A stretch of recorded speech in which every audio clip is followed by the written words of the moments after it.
Boston Dog Training Channel. I'm Kelly, and I'd like you to welcome our guest star, Trout. Trout is an 8-month-old Portuguese water dog who's owned by a friend of mine, Dr. Rachel Eakin, who owns Hand and Paw Chiropractic here in Colorado Springs. So I'm just actually meeting Trout for the first time. Off.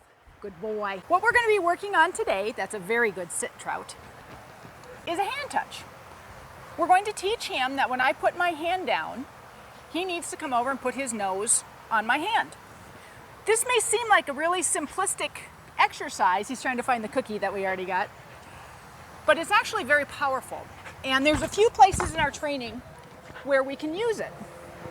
One is if you're going to be doing any training at all with your dog, whether it's competitive dog sports, teaching your dog tricks, whatever, it starts teaching them to pay attention to your hands. What a good boy you are.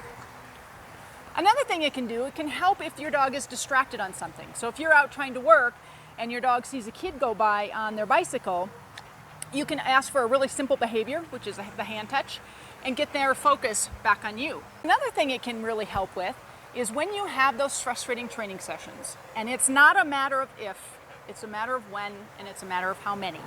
Good sit.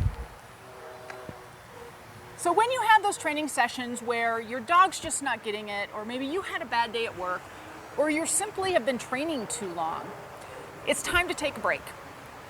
That being said, you don't want the dog to be the one to decide that they're going to stop working. So a great way to do that is to abandon what you were doing and ask for a simple behavior, something that's pretty much a no-brainer, something like a hand touch. So for example, if I were trying to teach my dog to lie down and we were both just getting frustrated, I'll just abandon that.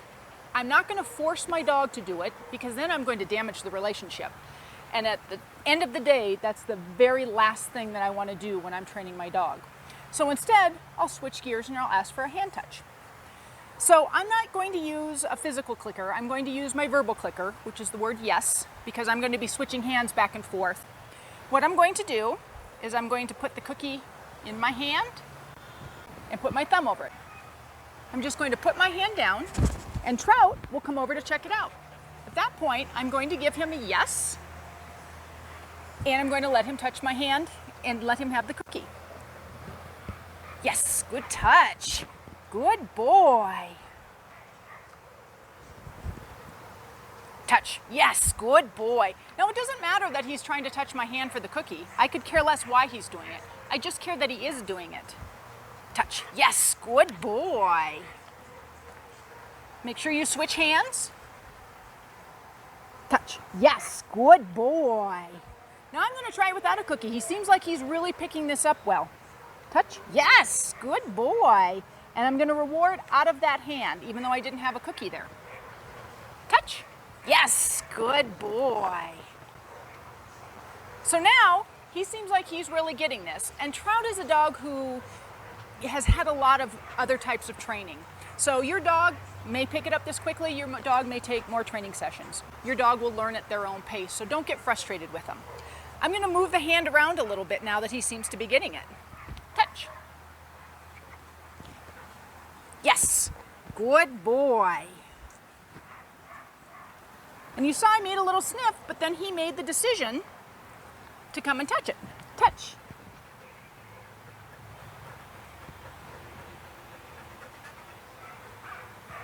Yes, good boy. Notice I made it a little bit easier for him by moving it in. Good boy. Trout. Trout, touch.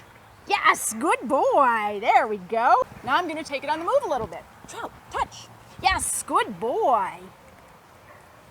And what you can work up to is where you're running through the yard. Can you come touch? Touch. Oh, choke on the cookie. Touch. Yes. And your dog is really working for touching your hand. They're chasing you around the yard with your hand down. Now when I do this with the Bostons, I'm down here. But once your dog starts really understanding the behavior, and it's really crucial you make sure they fully understand what you're asking of them, then take it to variable rate of reward. So it might be 1 touch gets a cookie, it might be 3 touches. At the end of the day, whatever you do, make sure you keep it short, keep it positive, but most of all, keep it fun. Right, Trout?